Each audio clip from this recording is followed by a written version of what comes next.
All right. Can you hear me out there? All right, great. We're going to start this real estate lunchbox session with an interview from a gentleman he's a very impressive investor in Atlanta. Okay. And I got the opportunity to meet Mr. Michael through a shared real estate attorney, and I did not know the level of impact he has on the community, the people that he knows, what he's trying to accomplish in the current market, and what he's been doing. Just his history in working in the real estate market in the city of Atlanta, and I know he does some other projects outside of Atlanta.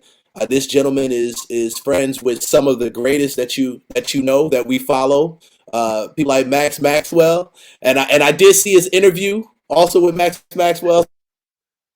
Yeah, Max, my guy, man. So That's my I had brother, to man. sit back and say, man, I got to get this guy on the show. I got to get his input on the current market and also a little bit of time for him to share with us what he sees moving forward and what he wants to go. This is Cole Michael Johnson. Thank you very much, Mr. Cole Michael Johnson, for joining the Real Estate Lunchbox. Man, I'm How's your glad day you. going, sir? Man, my days go well. You know what?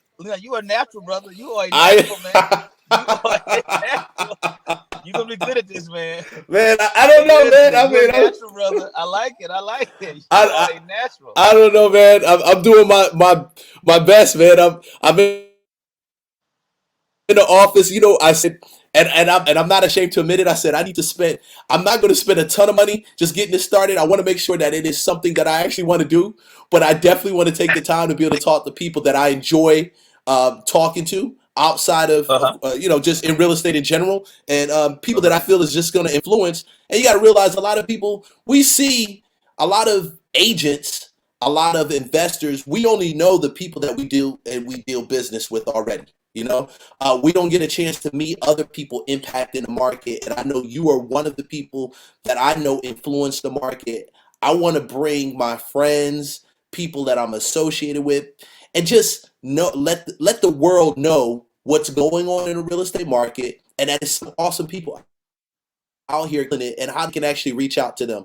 So, please, Cole Michael, please tell the audience a little bit about you. Man, I'm originally man from Gulfport, Mississippi, man, and moved here to Atlanta, man, years ago with the Morehouse.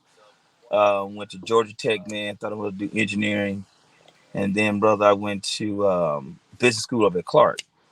And so, the old adage, man, get a ton of education. Can you hear me? Oh yeah, we hear you good. Okay, cool, cool. I'll just make sure. You're And yeah. I did it with things, man. And what I found, man, Morehouse really opened my eyes up, man, to really kind of entrepreneurship. You know what I mean?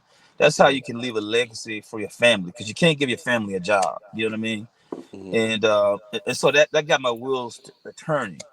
And I didn't know what the industry was going to be, but I knew it was going to be something entrepreneurial. Even when I was at Tech, studying, doubly initially then industrial engineering. And so I looked at, you know, You run that back. You did a double major. no, no, no. I started off doubly for all the guys who are engineers, doubly electrical engineering, Okay. which was crazy, right? Okay. I didn't, the workload, was not difficult. I just didn't, I did not enjoy the subject matter. You know what I mean?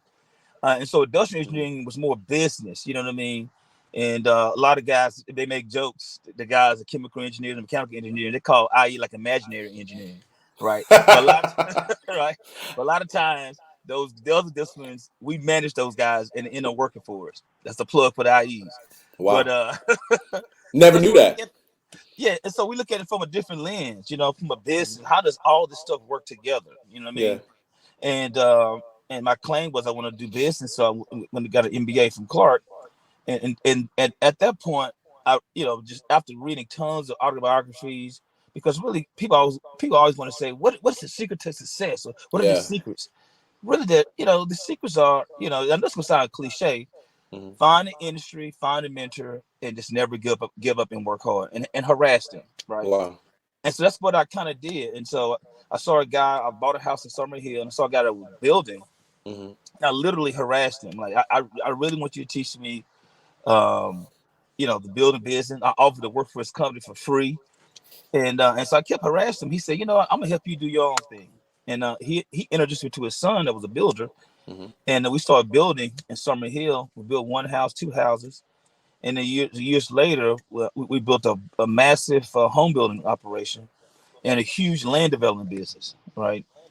And that really changed my life because I saw the relationship between being a big developer, home builder, and also how your impact is on the community. And so it ties you in. How can you go into a community and make that community better than when you left it? Because a lot of Yeah. times, developers get, you looked at, hey, these greedy developers are coming to our neighborhood and take. And we were the complete Yeah. opposite. We wanted to improve the community and give as well.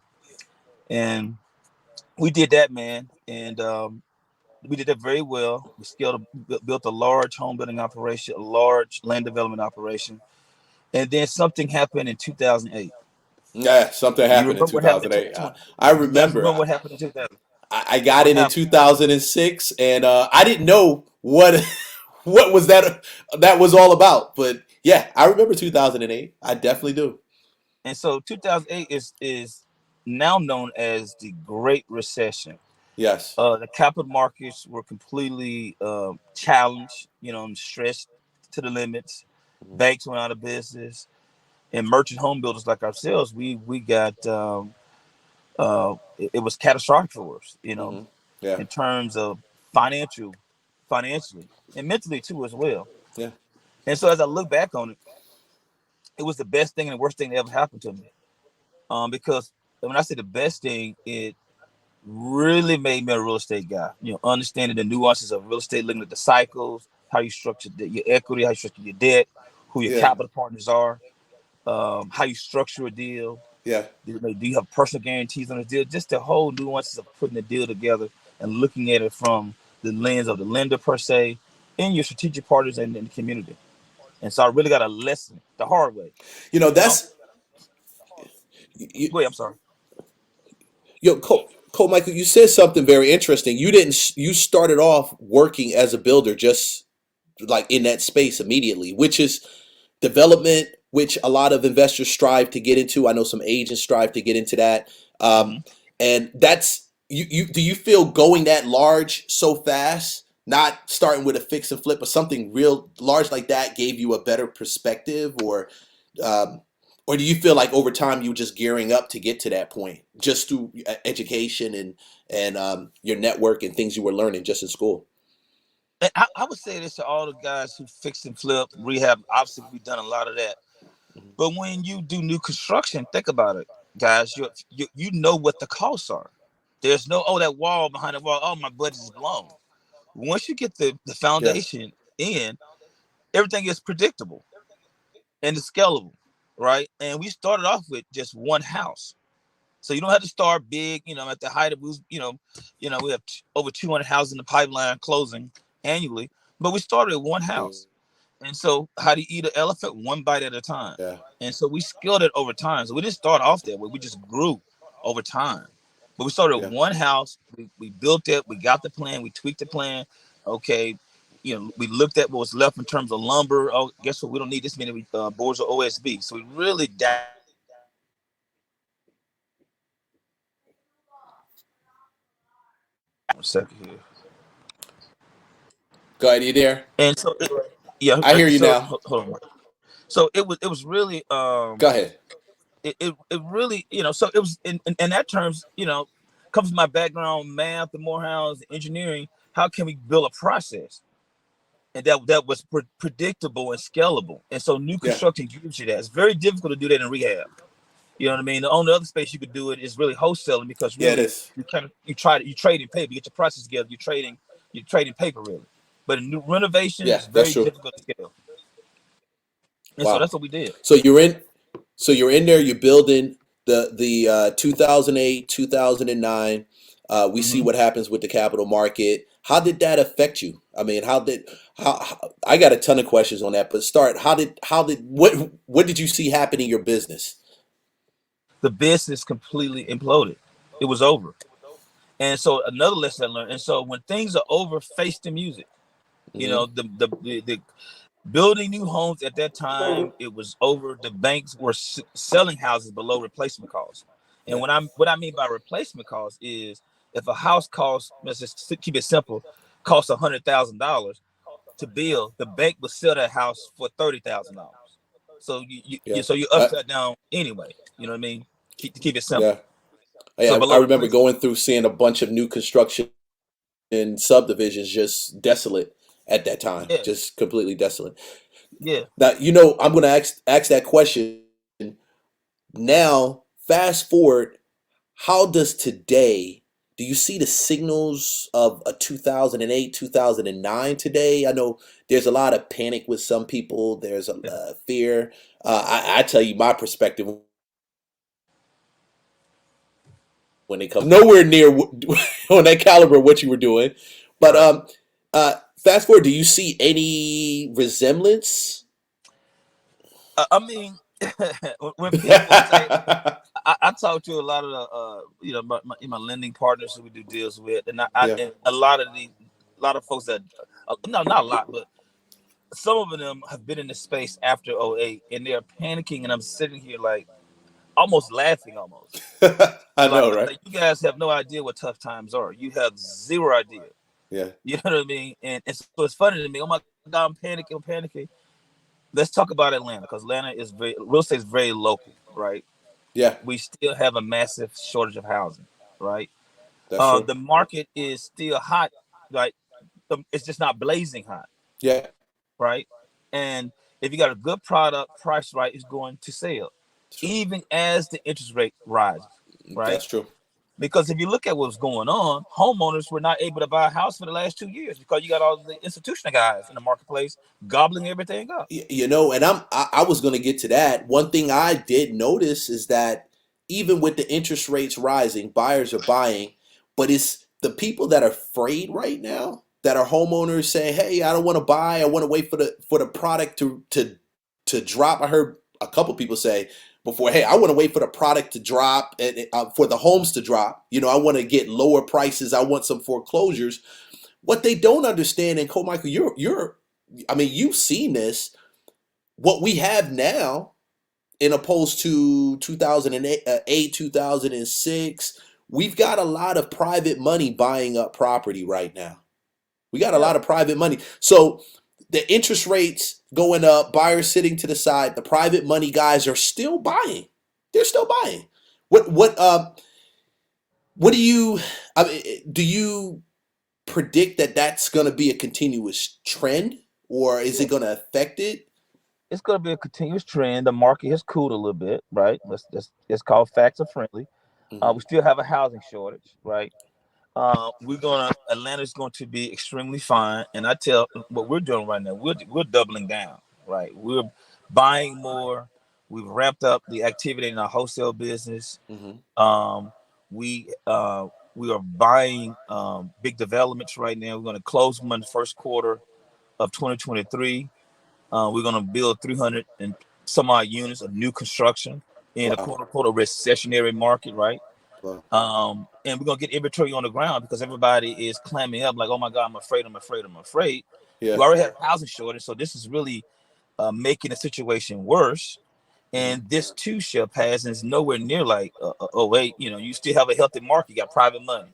You Hmm. got the institutional guys are going to come back because the billions that they're raised. You think they're gonna let that money sit in the bank? No way. No, no They're way. gonna figure it out and get back into the marketplace, readjust the cap rates, readjust the return to the investor, and they're gonna come back buying again.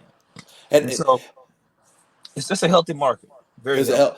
hell, and and that's a lot coming from you because I know the first time I met you, you were telling me about just how hard it was in 2008 and just some of the things you had to overcome. So you saw it from a different perspective. I think at that time you mentioned something to me, and I don't want to misquote it or anything like that. That I mean, you were left with a ton of property, and you had to work out deals with these banks to get it away from you, the money that you. Am I? I remember that Yeah, you are that time, exactly. that was it that I remember the first time I spoke to you, we were talking, we were on a corner, we were somewhere in Atlanta. I'm sitting back, look, I'm like, dude. Our Andrew Gervey said, "Hey, you need to talk to Komichel and just listening to you speak about that time. It really, I didn't know how it impacted you. So you were able to see it from that perspective Yeah, there. I And did, man. I did, and like I said, during those time, man, we had massive lawsuit, massive litigation, suppliers, because we didn't have the capital to pay wow, anyone. wow, So the revenue's completely dried up. You're generating, 50 million in sales, mm, and it goes away. You know what I mean? And so to build a business that with that amount of sales just on the for sale side, it does not include the land development business. That's a whole nother story. But your exit was over. The homeowners. wow, Yeah, we had to work out a lot of things with the bank. It was not pretty at all. It really took about 8 years to work through that. A lot of patience. yeah, So so that's one thing I tell the audience, man. You want to get into this space. This is not a space you're gonna get rich quick. But if you do the right thing, you can do amazing things for your family over time. yeah. Be a lot of family, but if I see a You're, lot of people these courses, I'll do this, I'm like, wow. What is and you got to start somewhere. Yeah, you do. I mean, you definitely got to start somewhere, and I'm glad. I used to frown on and say, man, all these people buy these courses and they jumping in. Oh, yeah, I'm gonna get rich, and I do think also during this time we're gonna find a lot of people jumped in and didn't have to stick to it. We're gonna have a shortening, a, a skimming of people that's like us that's in here. Some people are gonna jump ship. They're not gonna sit back and want to go through this.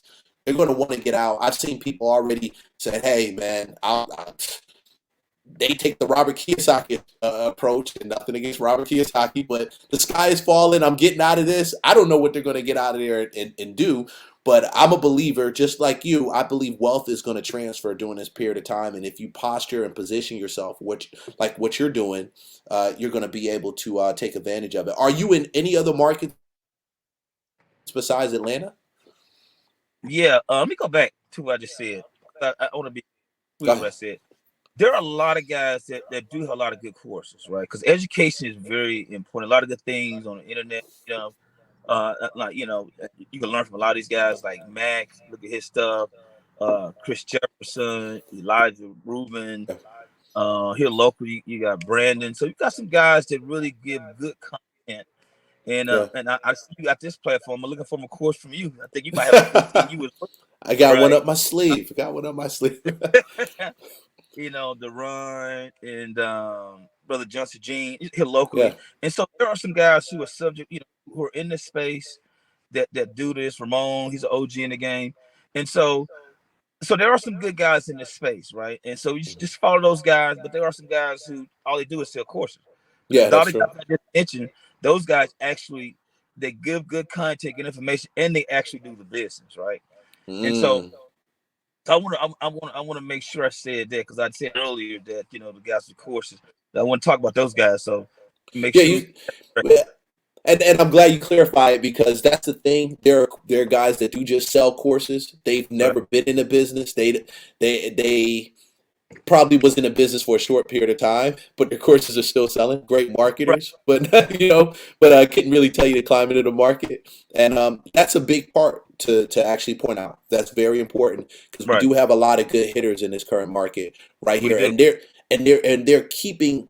What one thing I noticed about 2008 and now, we didn't have as many people that we didn't have platforms like this and other platforms that are out there that can really share the message of, hey, this is what's going on. This is what you should be doing. I don't know, but I was getting it from a real estate agent perspective. I wasn't a broker yet, but I didn't have a place where people can really share. And I think social media, a lot of the guys that I believe God just put out there for us to be able to glean from, to learn from. I'm glad they're out there right now because they're able to really share what's happening on the ground, and it allows some of the chaos that I see some people experiencing. They can go to a Max Maxwell's channel and say, hey, Max is telling them, hey, this is exactly what's going on. This is what you need to posture and get yourself in position for. You need Yeah, to beef up your business. And we didn't have that back then. Right, right. And I We didn't want have that at all. to, I know I digress to that to clear that up. But the markets that we're in right now, obviously Atlanta, heavy in Mhm. Atlanta, Birmingham, we're extremely positioned well in Birmingham, and we're in Houston, and so those are the markets that that we're in very very heavy What uh, in what terms of made you choose Birmingham and Houston? what it's a Birmingham is it's a nice market, man, and we had a lot of good political capital in that area as well, man, and we were able to bring value, and it worked, Okay, right? So that that's relationships relationships. in Houston, had an amazing relationship, man, with Chris Senegal, man. I tell you Mhm. guys to follow Chris Senegal. He's doing a fantastic job in Houston. Yeah. I refer to Chris as the people's champ. Um, and so Chris Senegal, was fortunate enough to build a relationship with Chris. And I think we got one deal we're doing right now, in apartment deal we're doing in Houston, and I predict we're going to do billions of Mm. dollars in Houston alone, Yeah. because Texas is its own world, and Houston has a phenomenal market. it People really don't does. know when 50 Cent moves from New York to Houston, of New York to Texas, you better know that places like Dallas, Houston, um, um, Austin, great Incredible, places to put your foot in. Incredible markets. yeah. Incredible. Very incredible markets.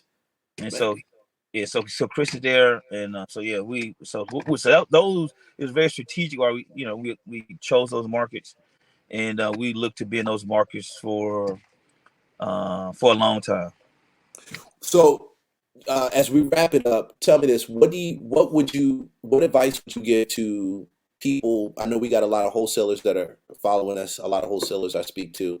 What advice would you give to people that are they love working the wholesale side of the business equally as developing and fixing, flipping, and doing other things? What advice would you give to them in this current market? To a wholesaler, Yeah, to a wholesaler, someone that wants that they listen to this and they know also that you are in the market wholesaling too. And what advice would you give to someone starting off? I tell people wholesaling is the gateway drug. After that, you get addicted, but you got to also keep your hand in it because it also keeps a pulse on the market too. right? I would say, man, it's obviously it's gonna take longer to for your client to make the adjustment, because the sellers, some of the sellers, are still kind of stuck in March of 2022, and we are in a completely different world, and so your sales cycle may be a little long to get Mm, people to adjust to the new reality. And I think you definitely want to stay in this space, because there's going to be pain in the marketplace, and what wholesalers um, do to the marketplace is help solve that pain for the client in a very quick and efficient way. And so you yeah. have a lot of clients that just going to need that service, but it's going to be easier now. No, it's going to be a little bit challenging, Hmm. but it's just stay the course, because a lot of people are going to drop out. Trust me, stay the course. A lot of people are going to quit, and then a lot of guys who stay in the marketplace want to expand their business. But I would tell them, Yeah. don't quit. It's be challenging, but don't stop, because you have a client base that desperately needs your help. What about the guys that fix and flip that maybe transition into building? What advice would you share with them on this? I know you're a big Yeah, developer. and so really, even if you're wholesaling or you fix and flip, it's all about understanding the ratios and buying a lot, finding a builder. You know what I mean? So you're looking for a builder. That's what we do. We're subject matter experts in land development and building new construction. And so these guys can follow me on Instagram. It's basically my name, Komichel Johnson, Johnsson. That's on Instagram or LinkedIn, the same thing. I'm pretty sure you might have that listed. I'm assuming on the page when this goes up. But just Yes. kind of follow me, and you can DM me there, and because you want to kind of get someone to kind of show you the ropes in that Hmm. space. It's not difficult, Yeah. right? It's not brain surgery. I want to repeat that again. It's not difficult. And once you are able to understand and get the finances in place, it's much more predictable Mhm. than a very difficult fix and flip, because when that framing package drop, Mm, windows drop, we know what it costs to build that product. There's no second guessing, and that's what you can scale. that's what you can So, scale. Very scalable business, and I know you yeah, have a very scalable business too. You're yeah, skilled out doing a lot of transactions, man. I appreciate you taking the time to jump on here. I like to kind of just share you with the rest of the world. I personally feel, Michael, I believe you need to be out there a whole lot more. You need to be out there a whole lot more. I follow you on Facebook and I follow you on Instagram. You need to be out there a whole lot more. And anybody who listens to this will benefit from what you have to say. And I know I benefit from it greatly. Thank you very much for taking the time and joining us today. Okay. thank you for allowing me the opportunity to share, brother. I appreciate it, man. And kudos to you, man. Keep pushing. You got what it takes, man, to do this, man. I like it. I Hey, like it. I like it. Keep pushing, brother. hey, Proud of you, man, man. appreciate it. Somebody's got to know about you guys. You guys are awesome out here, and I want to share you guys with the world. Thank you. Appreciate it, man. Thank you for taking the time to join Real Estate Lunchbox. I got Michael Johnson on here, one of the hardest hitters in the game. You guys are welcome to go ahead and DM him, Facebook him, follow him. This is the guy you want to know in the Atlanta real estate market, really doing it. And after this, we catch you guys on the next session of Real Estate Lunchbox.